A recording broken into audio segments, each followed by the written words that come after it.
Olá pessoal, bom dia, ou boa tarde, ou boa noite, dependendo aí do horário que vocês forem assistir essa aula, né? Em teoria deveria ser só boa noite, mas tranquilo, né? Modo pandemia, a gente tem que ter maior flexibilidade.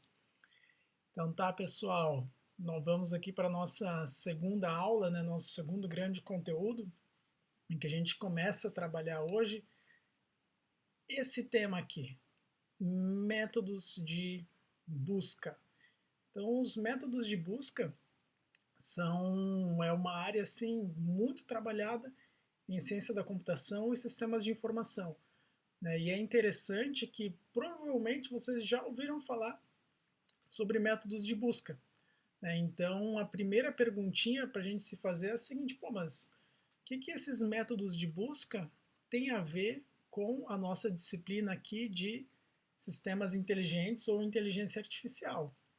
Porque se a gente lembrar, se vocês lembrarem um pouquinho de onde que vocês já ouviram falar de métodos de busca, eles provavelmente vocês devem lembrar alguma coisa lá de estrutura de dados, né? Então, lá em estrutura de dados, vocês com certeza usaram uma busca binária, busca em árvore, busca em grafo, né? Que aí a gente tem os tradicionais aqui métodos de busca em grafos, que são a busca em amplitude, busca em profundidade, né? Só lembrando um grafo, seria mais ou menos isso aqui, né? Quando a gente tem um conjunto de nodos, né? Então aqui a gente pode ter n nodos, todos eles são unidos aqui por arestas, né? Então, métodos de busca a gente vê estrutura de dados, a gente vê também em grafos, a gente vê também alguma coisinha nas disciplinas de teoria da computação ou a parte um pouquinho mais formal.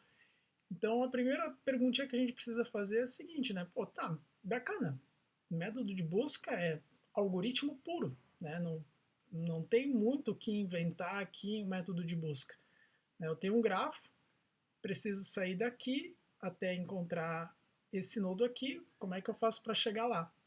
Né? Qual é o melhor caminho? Qual é o caminho com o menor custo? Enfim, algoritmo. Né? Então, qual é a relação disso com inteligência artificial? Então, aqui é legal a gente lembrar da nossa aula passada que a gente viu que tem inteligência artificial, só eu mostrei para vocês 8 definições de inteligência artificial, né? Então, tem muitas definições. Então, a primeira coisa que a gente precisa se lembrar, ou a primeira forma de posicionar essa questão aqui é o seguinte: bom, qual é a relação de métodos de busca com IA forte e com a irmã da IA forte, né, que é a IA fraca, beleza? Então a gente tem essas duas possibilidades aqui. Um ponto interessante, deixa eu colocar aqui embaixo que vai ficar melhor. Inteligência artificial forte, inteligência artificial fraca. Então, se a gente lembrar da aula passada, o que acontece aqui com essas diferentes inteligências artificiais? Se a gente fosse colocar assim uma palavrinha-chave que define essa IA, aqui seria simulação, né? Então, conteúdo da aula passada lá, a inteligência artificial fraca, ela visa simplesmente simular algum comportamento inteligente. A gente não está preocupado em como que funciona esse comportamento inteligente, a gente quer simular ele. Já na IA forte, é o contrário. A gente não quer muito, a gente não necessariamente precisa ter uma super aplicação como saída, algo revolucionário, né? Uma Siri que está rodando no celular, né? O sistema de reconhecimento de imagens do Google. A gente não quer nada disso. Na IA forte, a gente quer obter um entendimento, né? Eu quero saber aqui como que funciona a inteligência. Ou, sendo mais específico, sei lá, eu quero saber como que o cérebro humano faz para representar um pensamento. Ou como é que funciona na mente humana o raciocínio dedutivo ou o raciocínio de analogia.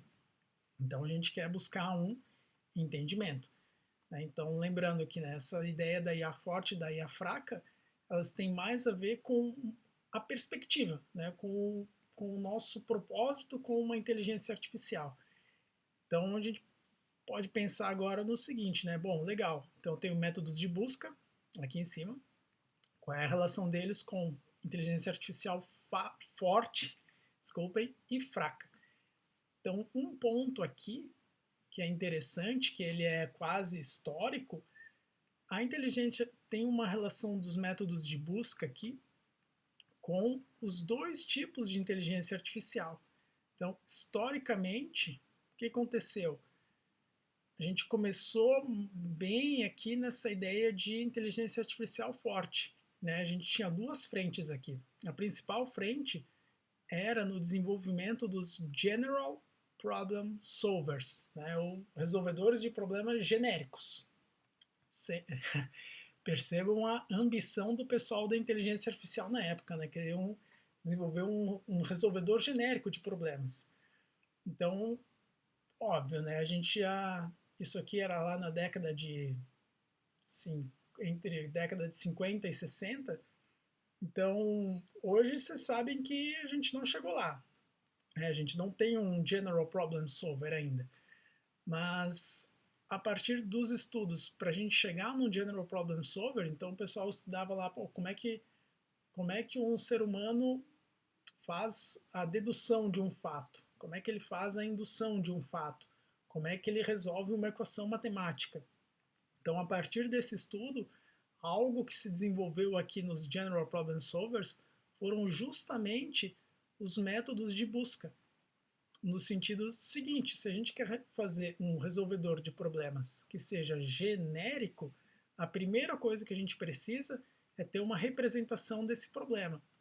E aí, o meu resolvedor genérico de problemas, ele vai a partir dessa representação de um problema, e aí, analogia com grafo, ou um conjunto de sentenças, né, pode ser qualquer coisa.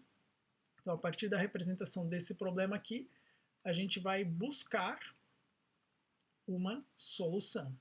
Tá? Então, tem essa relação histórica, né, de métodos de busca com inteligência artificial forte. Né? Então, depois a gente pode até dar uma olhadinha assim, quem que veio primeiro, né, o ovo ou a galinha. Então, será que os métodos de busca, os principais, né, amplitude e profundidade, que todo mundo já deve ter ouvido falar, será que eles surgiram aqui dessa ideia de um General Problem Solver ou será que eles já existiam?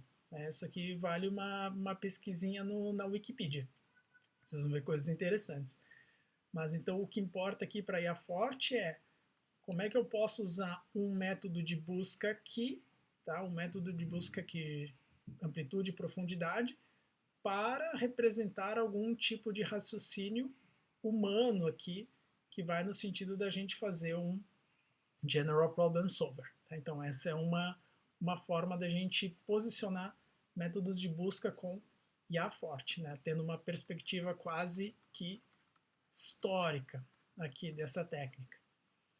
Já se a gente der uma olhadinha aqui para inteligência artificial fraca, também tem um vínculo bem grande, até, e aí o vínculo de busca com IA fraca é até mais, na minha opinião, né, para os tempos modernos, para hoje em dia, é até mais importante que o da IA fraca, do que o da IA forte. Por quê? Se a IA fraca a gente quer simular um comportamento inteligente, um método de busca ele é uma ferramenta excelente para isso. Porque a gente pode usar aqui um método de busca para simular realmente qualquer comportamento inteligente. E aí os exemplos clássicos de inteligência artificial, né, do comportamento inteligente, se a gente lembrar lá, a gente teve ali década de 90, entre 90 e 2000, né, 90 e 2000, a gente teve lá o Deep Junior, desculpa, o primeiro ainda foi o outro, foi o Deep Blue, e depois veio o Deep Junior. Não sei se alguém aí lembra, mas esses, eu ia dizer programas, mas não são bem programas, essas, vamos chamar aqui de essas inteligências artificiais aqui, foram as primeiras a ganhar de um campeão de xadrez, né? Então elas foram O Deep Blue aqui foi a primeira inteligência artificial que ganhou do Garry Kasparov. Ixi, já escrevi tudo errado aqui. Do Garry Kasparov, que era na época o melhor enxadrista, né, o melhor enxadrista humano. Então notem que o Deep Blue ganhou do Garry Kasparov, ou seja, ganhou do melhor enxadrista humano. Portanto, segundo a definição de IA fraca, show de bola. Parabéns aqui para o Deep Blue. Ele é inteligente. Afinal, ele fez algo que, se a gente olhar para um ser humano, a gente considera que é inteligente. Né? O melhor enxadrista do mundo é inteligente, tem inteligência. Isso é indiscutível. Então, portanto, o Deep Blue também é, no ponto de vista da IA fraca. Legal? Só que aqui o Deep Blue, se a gente der uma olhadinha, se vocês derem uma olhadinha em umas fotos, tem até nos slides da aula passada, o Deep Blue ele não é só um programa. Tá? O Deep Blue aqui ele não é um software. O Deep Blue ele é um supercomputador. O Deep Blue foi um supercomputador. O Deep Junior já é um cluster. E se a gente olhar a evolução hoje em dia, é o Watson. Né? Que esses três caras aqui são da IBM. O Deep Blue, o Deep Junior e a evolução desses três aqui chegou no Watson. Então o Deep Blue era um supercomputador. Deep Junior, se eu não me engano, já era um cluster. E o Watson hoje em dia é uma estrutura de processamento paralelo. Né? Então ele é um cluster vendido como um serviço, né? Um SaaS. E aí é um mecanismo que, notem, sem ter muito poder de processamento, não tem muita coisa que ele consiga fazer. Por quê? Porque não necessariamente ele roda em algoritmos de inteligência artificial que representem um entendimento sobre como funciona o raciocínio humano. A ideia do lado de cá é justamente simular, não importa como. Então, notem aqui a gente está usando cluster, alto poder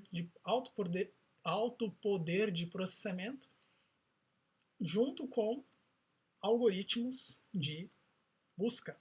Claro que a gente vai otimizá-los, vai colocar conhecimento neles, né, que é o que a gente vai ver daqui 2 aulas, métodos de busca heurística.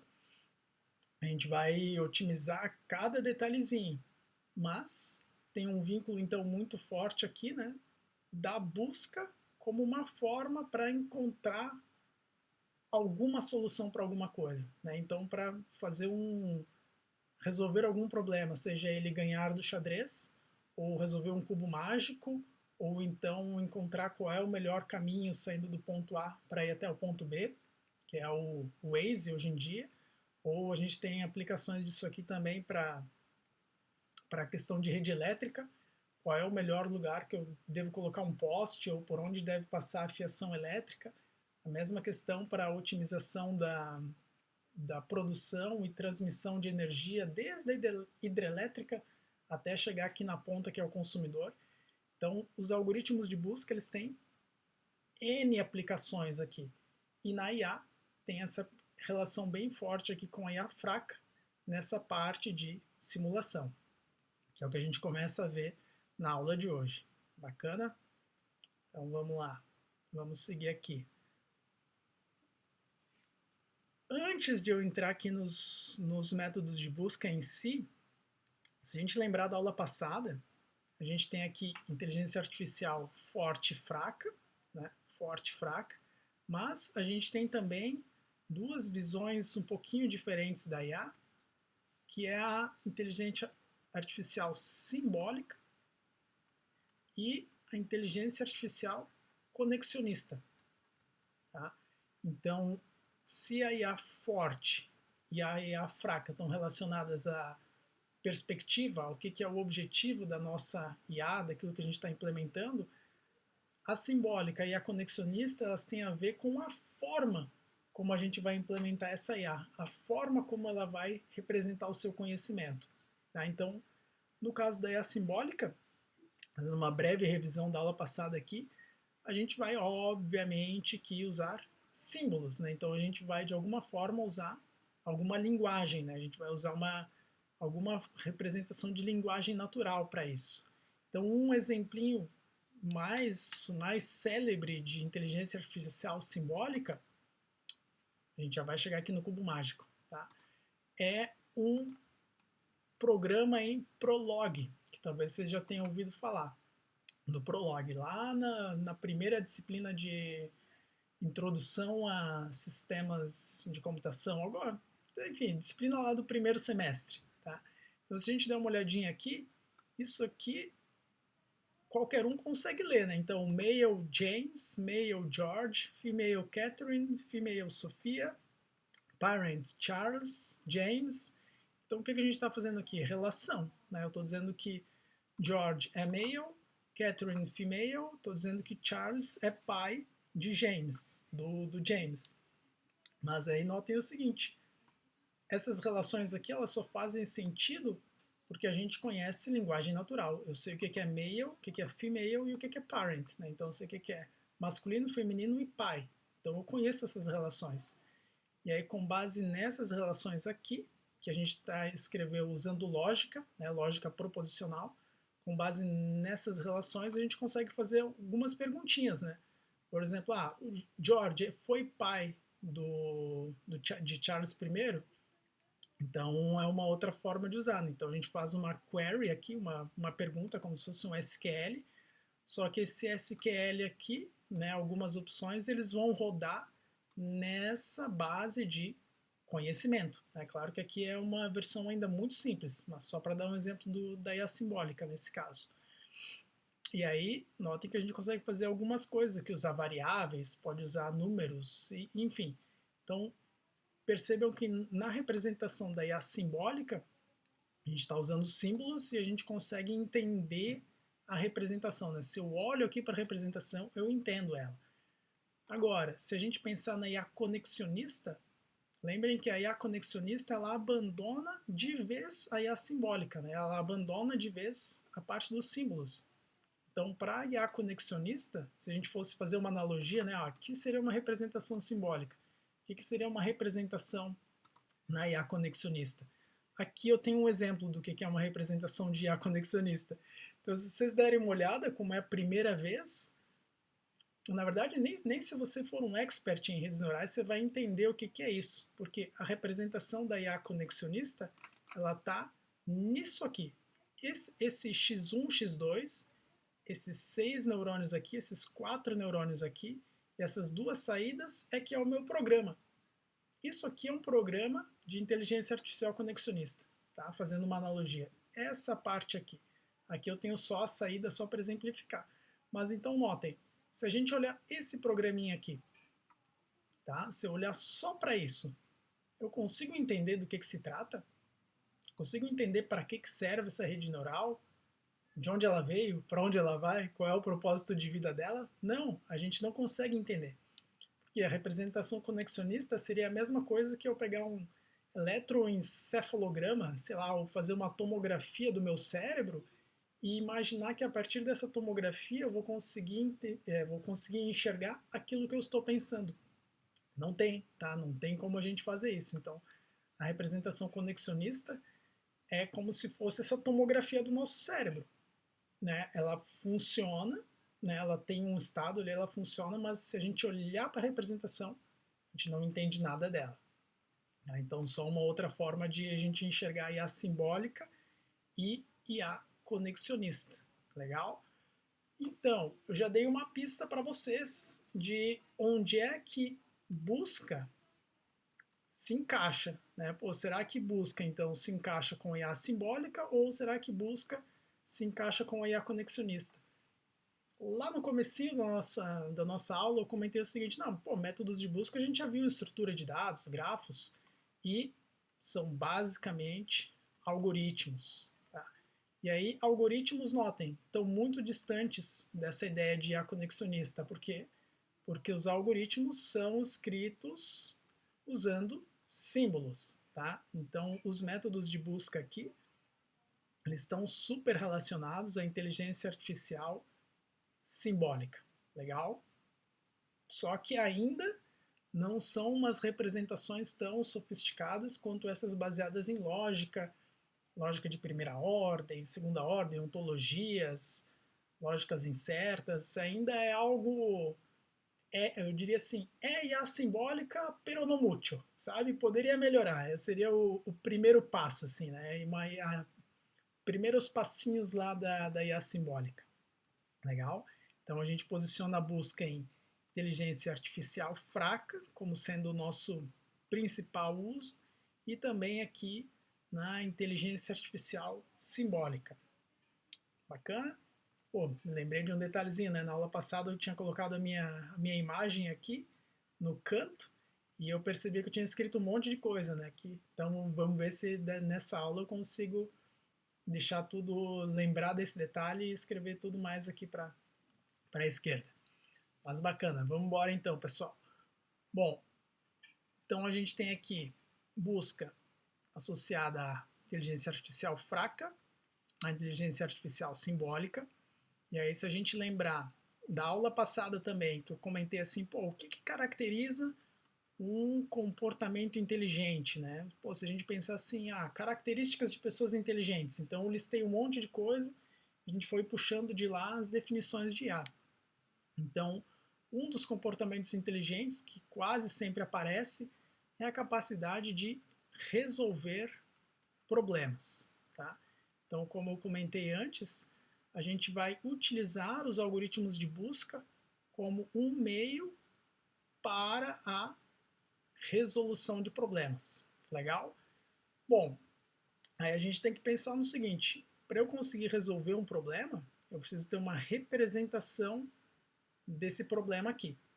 Para aí eu utilizar um algoritmo de busca, né? Então a ideia é, a partir da representação de um problema, só a representação de um problema, eu vou dar um jeito de chegar na solução. Tá? E aí o algoritmo de busca é quem vai fazer o meio de campo. Então, a partir da representação de problema, eu vou buscar por uma solução, seja ela qual for. Legal? Então, para isso aqui ficar mais claro, vamos dar uma olhadinha em um exemplo clássico aqui, tá? O cubo mágico. Então, se a gente der uma olhadinha aqui no cubo mágico, vamos supor que eu queira resolver o cubo mágico, né? Confesso, o professor Helder aqui nunca resolveu um cubo mágico na vida, nunca tive paciência para isso. Mas a gente imagina como é que funciona, né? Então a ideia do cubo mágico é o seguinte: eu tenho essa configuração inicial aqui, um exemplo dela, que está toda embaralhada, e eu quero chegar no cubo mágico ordenado, tá? Ordenado de alguma forma. Então o que a gente pode fazer aqui? Eu posso movimentar todos os eixos, né? Então posso pegar esse eixo aqui e girar ele para a esquerda ou para a direita. Posso pegar essa face, girar para a esquerda ou para a direita. Posso pegar esse de baixo, girar para a esquerda ou para a direita. Posso girar, na verdade, essa face daqui também, né? Eu posso girar os dois ao mesmo tempo, que na verdade para o computador aqui não existe ao mesmo tempo, né? Mas a gente pode humanamente, né? A gente gira ao mesmo tempo os dois se quiser. Enfim, aí vai um pouquinho da habilidade. Mas então notem, o nosso problema, eu tenho aqui o cubo mágico e eu quero chegar nesse cara aqui. Então aí é que começa a entrar um pouquinho de inteligência artificial. Porque se a gente parar para pensar, imaginem vocês no comecinho do curso, de sistemas de informação. E aí vai lá o professor bem sacana, né? Eu às vezes gosto de brincar, quem já foi meu aluno em programação 1 sabe disso.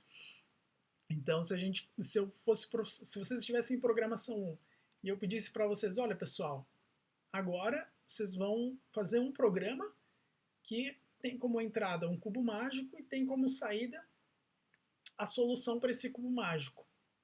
Como é que um aluno de programação ia resolver isso? Cara, ele só sabe o que? Ele sabe que tem vetor, matriz, for, while e ifs, né? Então essas seriam as ferramentas dele.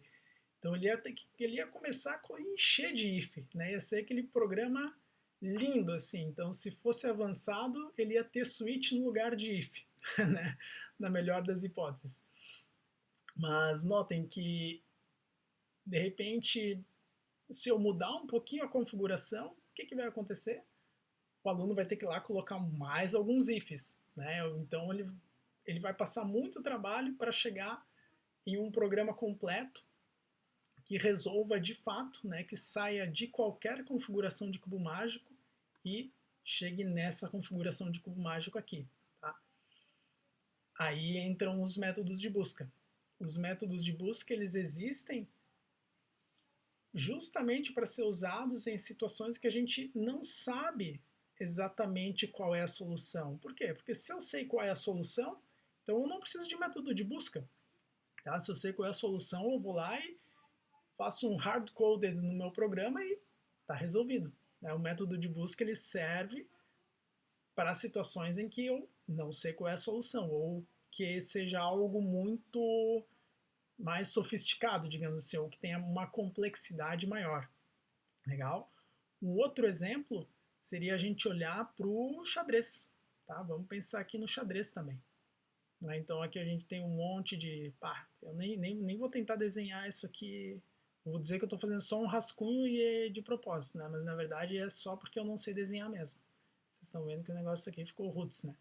Então se isso aqui fosse um xadrez, também a gente vai ter um monte de peças aqui, né? Vai ter o bispo, vai ter o rei, a rainha, vai ter aqui os peões, né? P1, P2, P3, vai ter um monte de peão aqui, vai ter os do meu adversário vão estar aqui. Então, se a gente olhar, imaginem fazer um programinha lá em programação 1 para ser um jogador de xadrez. Pô, mas nem sonhando, né? Não vai conseguir, não vai conseguir. Ainda mais se estivesse programando em Java, né? Ia ser pior ainda. Então, brincadeirinhas à parte, notem, se a gente for tentar fazer essa ideia de usar for, if e while para o xadrez, não vai dar. Tem muitas possibilidades, né? Então, esse peãozinho aqui, eu posso mover ele para cá ou para cá. Esse peãozinho aqui, eu posso mover ele aqui ou aqui. Esse peão eu posso mover aqui ou aqui. Esse bispo, se tiver aberto, eu posso colocar ele aqui, aqui, ou eu posso colocar ele aqui, aqui. Então, notem que as possibilidades estão aumentando demais, tá? A gente não consegue programar isso de uma forma eficiente ou de uma forma até que funcione minimamente usando programação. Então, se a gente olhar para a busca, já parece ser mais interessante, porque eu tenho como uma entrada algum tabuleiro de xadrez e eu tenho como uma saída, né, a melhor jogada ou um conjunto de jogadas. Então, a responsabilidade do método de busca vai ser encontrar essa solução, vai ser encontrar essa quantidade de jogadas aqui, ou se a gente der uma olhadinha, desculpem, encontrar as jogadas, né, não a quantidade de jogadas. Ou se a gente olhar para o cubo mágico, o que seria a solução de um cubo mágico? Isso aqui é o cubo mágico resolvido, mas isso aqui, esse cubo mágico resolvido, não é a solução deste cubo mágico. Né? O que é a solução em si?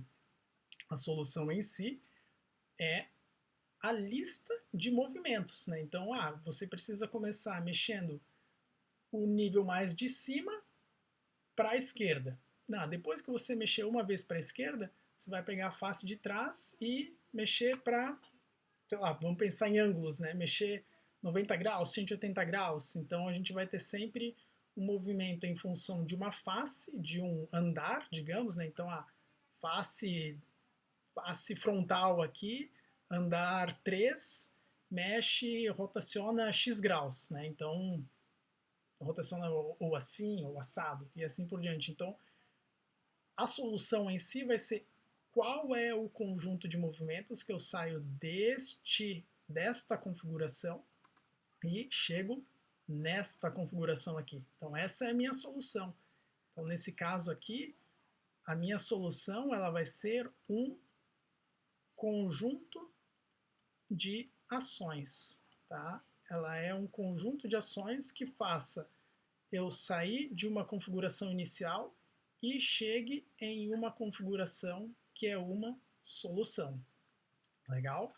Então essa é a ideia principal dos métodos de busca.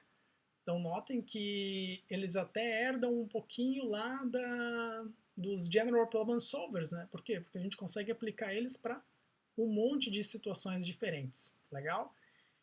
Então, com essa ideia de que a gente tem aqui um conjunto de ações, então se a gente der uma olhadinha para o xadrez, tá? Não vou fazer o exemplo aqui com o xadrez, porque senão vai faltar espaço aqui na minha mesa digitalizadora. Vamos fazer um exemplinho aqui mais simples.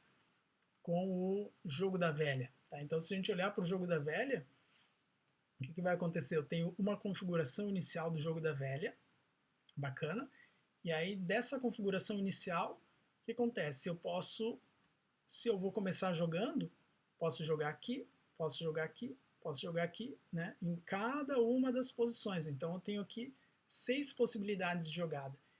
Então desse tabuleiro vazio de jogo da velha eu vou ter a possibilidade 1, possibilidade 2, possibilidade 3, 4, 5, 6... Oh, professor aqui tá mal de matemática, né? Tem 9 possibilidades. Cansei de fazer os risquinhos. Vou fazer o seguinte, tem a possibilidade 1 até a possibilidade 9, beleza? Tem o da 1 a 9 aqui. E aí, o que vai acontecer? Para cada uma delas, né, então aqui na possibilidade 1, vamos supor que eu tenha jogado o x aqui. Na possibilidade 2, eu coloquei o x aqui.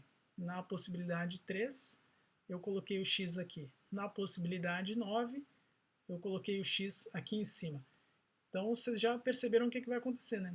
Para cada uma dessas jogadas que eu fiz, agora eu vou ter mais x possibilidades, né? Então no caso do jogo da velha, nesse nível aqui eu tenho 9 possibilidades.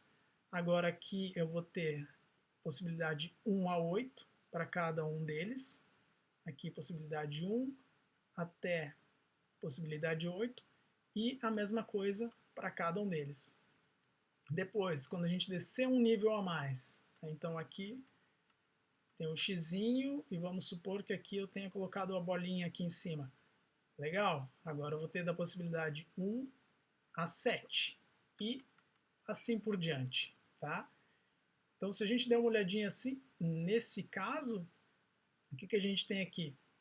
Eu tenho estados do meu problema, ok? Tenho estados aqui, tenho configurações do meu problema, e eu tenho também os movimentos ou as ações que são representadas pelas minhas arestas aqui, tá? Então isso aqui é o que a gente pode fazer, é o que a gente chama, né? Então busca, a gente tem que pensar assim, tá, busca do quê, né? Busca onde? Então para responder essas perguntas, o nome oficial se chama busca em espaço de estados. Busca em espaço de estados. Legal? Então, essa representação aqui, ela é bem parecida com aquela que eu mostrei lá no comecinho da aula. Lembram? Ela é bem parecida com a ideia de um grafo. Tá? Então, o que é um grafo? Um grafo aqui, deixa eu ver, acho que está acabando a minha folha. Não, ainda tem, ainda dá. Um grafo, se a gente lembrar, é composto por nodo, arestas, que ligam outros nodos. Tá? Então isso aqui é um grafo. Isso aqui é um nodo e isso aqui é uma aresta. Legal? Então os nossos métodos de busca, eles são formas que a gente tem para montar, e aí aqui, essa parte, assim, se eu fosse dizer o que é a parte mais importante dessa aula, tá aqui, pessoal. Então, prestem atenção nisso. O que um método de busca entrega? Ele entrega uma forma para a gente montar o grafo, legal, e entrega uma forma para a gente percorrer o grafo. Tá? Por quê? A gente precisa de uma forma de montar e ao mesmo tempo percorrer o grafo para conseguir entregar a resposta. Né? Então se a gente fizesse uma analogia aqui ao jogo da velha, se eu tiver esse grafo todo montado, o que a gente tem? Eu tenho todas as possibilidades de jogadas para o jogo da velha, certo? Então o que eu quero? Eu quero percorrer esse grafo e encontrar, de repente, aqui o melhor caminho. Né? Ou seja, quais são as melhores jogadas para eu ganhar no jogo da velha. Mas aí, se a gente não usar um algoritmo de busca que seja interessante, ou que seja bem pensado, o que vai acontecer? Vamos pensar aqui no jogo da velha. Então, no jogo da velha, né, se a gente começar aqui o jogo da velha, então a gente viu que nesse primeiro nível, o jogo da velha tem 9 possibilidades, certo? No segundo nível, deixa eu passar esse pegar uma borrachinha aqui. Cadê a borracha? Professor, não sabe onde está a borracha. Espera aí. Aqui, vamos fazer assim. Aí, aqui. Então, nesse nível aqui, a gente tem 9 possibilidades. Tá? No nível de baixo, que eu já tenho uma jogada, eu tenho daqui, né? Para cada um desses caras, eu tenho 8 possibilidades. No nível de baixo, eu tenho 7 possibilidades de jogada. No nível de baixo, tenho 6 possibilidades de jogada. E aí notem que cada jogada, cada possibilidade de jogada, tá? Cada uma delas vai produzir um nodo. Cada uma delas produz um estado. Cada uma delas vai produzir um estado. Então, vocês já devem estar percebendo que, se eu perguntasse para vocês qual é o tamanho desse espaço de estados do jogo da velha. Então, no primeiro nível eu tenho 9 estados. No segundo nível, 8. Né? Só que notem aqui o problema é o seguinte, né? Eu tenho 9 vezes 8, né? Porque para cada um desses caras aqui, cada um deles vai ter 8 possibilidades de jogada aqui. Cada um deles tem 8, então eu tenho 9 vezes 8. Aí, pô, desses 8, tenho 7. Então, 9 vezes 8 vezes 7. Então, aqui a gente tem fatorial de 9. Tá? A gente tem fatorial de 9, que é o tamanho desse espaço de estados. Ou seja, é a quantidade de nodos aqui. Então, pô, fatorial de 9... Sou péssimo em matemática. Deixa eu abrir a calculadora aqui, vamos ver rapidinho. Calculator. Calculadora científica aqui. Onde é que coloca? Viu só como é que é, né? Aula de inteligência artificial, o cara se atrapalha para fazer o fatorial de 9. Vamos fazer na unha mesmo. 9 vezes 8 vezes 7 vezes 6 vezes 5 vezes 4 vezes 3 vezes 2. Então tá aqui. A gente tem 362.880 nodos. Tá? 360 mil nodos. Então notem que aqui eu tenho 360 mil nodos. Aí a gente olha, pô, cada nodo desses aqui, né? Cada nodo desse cara aqui é uma matrizinha 3x3, legal, não dá nem 1K de memória. Então, na nossa memória aqui, eu consigo aguentar esses 360 mil nodos. Tá? Então, pô, joia. Então, eu posso montar esse grafo inteiro e aí depois eu busco nele qual é a melhor solução. Agora, será que a gente consegue fazer isso para o xadrez? Ou para aquele jogo bem famoso, o Go, né, que é um dos jogos de estratégia mais complexos? Será que vai funcionar? Será que o cubo mágico, que tem mais possibilidades, eu consigo montar o grafo inteiro, colocar ele na memória e depois percorrer? Então, sinto muito, pessoal, não vai dar. Então, depois vocês deem uma olhadinha ali, qual é o tamanho do espaço de estados do xadrez. Tá? Qual é o tamanho? Eu vou dizer assim, ele é só um pouquinho maior do que esse aqui, tá? Brincadeira, é só um pouquinho maior, ele é muito maior. Tipo, ele não tem condições da gente colocar todo o tamanho, todo o espaço de estados do xadrez na memória. Não vai dar, tá? Não vai dar, sinto muito. Você pode ter um supercomputador gamer, cluster da Amazon, tu não vai conseguir colocar o xadrez, jogo de xadrez na memória do computador para depois rodar um método de busca lá. Então, por isso que eu comentei, pessoal, que os nossos métodos de busca, eles fornecem estratégias de forma que a gente consiga montar e, ao mesmo tempo, percorrer o grafo, tá? Porque se a gente não faz essa ideia de fazer junto, então, enquanto eu estou montando o meu grafo, eu já estou fazendo a verificação se isso é uma solução ou não é, e melhor ainda, se essa solução é uma solução boa ou se é uma solução ruim. Então, as nossas estratégias de busca, elas fazem isso simultaneamente, porque se elas não fizessem simultaneamente, a gente nunca ia conseguir ter um computador que ganhasse no xadrez, ou que conseguisse jogar minimamente bem no xadrez. Tá? Então os nossos métodos de busca aqui eles servem para montar e ao mesmo tempo percorrer o espaço de estados, tá certo? Então eles usam basicamente, né, eles rodam em cima de grafos, tá? E aí nos grafos a gente tem dois elementos, né, que são os nodos e as arestas. Tá? Então, para o nosso caso aqui de representação de problema, um nodo ele sempre está associado a um estado. O nodo sempre representa um estado. Pô, estado, professor? O que é um estado? Um estado nada mais é do que uma configuração. Então, pô, configuração, professor? Não entendi ainda. Configuração pode ser aqui, ó.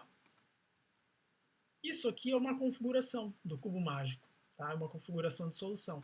Isso aqui é outra configuração, tá? Se a gente der uma olhadinha aqui, se eu montar, voltar para cá, se eu fizer isso aqui, se eu tiver isso aqui, é uma configuração do jogo da velha. Isso aqui seria outra configuração do jogo da velha, tá? Então um estado, ele é uma possibilidade, ele é uma configuração do meu problema, tá? E não importa se ela é configuração ou estado inicial ou se é o estado final, não interessa, ela é uma configuração. Enquanto que as arestas aqui, elas representam as nossas ações, tá? Elas representam, se a gente estiver pensando no cubo mágico, o movimento que a gente vai fazer. Se eu estiver pensando no xadrez, é a minha ação, é qual peça e onde que eu vou colocá-la. Se eu estiver pensando no jogo da velha, uma ação é onde que eu vou jogar. A posição 1, 2, 3, né, 4 já não dá, 5, 6, 7, 8. Então aqui no jogo da velha seria qual posição a jogar, né, qual é a posição que eu vou jogar. Então as arestas representam as ações que modificam os estados. Legal? Então notem que se a gente estiver pensando em grafo, em termos de estados e ações, o nosso método de busca aqui, ele vai buscar o quê? Uma sequência de ações. Ele busca uma sequência de ações que faça a gente sair de um estado inicial. Então eu vou ter aqui de um estado inicial, eu tenho uma sequência de ações para chegar até um estado final, para chegar até um estado que é a minha solução, né, e pode ter mais do que uma, até a minha solução desejada. Legal? Então, o que a gente vai começar a ver aqui? Os métodos de busca, se a gente parar para analisar com mais carinho, a gente vai ver que um método de busca aplicado a um jogo da velha ou a um xadrez, ele é diferente de um método de busca aplicado ao cubo mágico. Por quê? Porque no xadrez ou no jogo da velha a gente tem um adversário, que eu não sei onde ele vai jogar. Já no cubo mágico é meio que o modo single player, né? Então a gente vai ver esses dois tipos de busca, né? A busca adversária e a busca tradicional. Mas é claro que a gente vai começar com a tradicional, que é a mais fácil para a gente entender os conceitos, né? Então vou chamar aqui de busca tradicional ou a busca clássica. E aí os dois principais métodos para isso, para a gente entender como é que funciona a busca, é a busca em amplitude e a busca em profundidade, tá? Que aí é o tema do nosso próximo vídeo, da nossa próxima aula. Bacana? Então, pessoal, se tiverem gás ainda, se não estiverem muito cansados, sugiro tomar um cafezinho, né? Tomar um Red Bull com café. Então, para ficar bem acordado aí, para a gente ir para a nossa próxima aula agora em seguidinha, que a gente vai começar a entender como que os métodos de busca funcionam, como é que eles fazem para sair do estado inicial, montar uma sequência de ações e chegar no estado final. Tá? Então, a notícia boa é que tem uma estrutura comum, a busca em amplitude, a busca em profundidade, ao A estrela, a qualquer algoritmo que a gente for usar. E aí, se a gente entender essa estrutura principal, a gente entendeu todos os algoritmos de busca. Beleza? Então, bom intervalinho a todos aí e logo vamos para o próximo vídeo, para a próxima aula. Na verdade, não é um vídeo, né? É uma aula. Nossa próxima videoaula. Isso aí, pessoal. Até mais. Obrigado pela presença aí de vocês.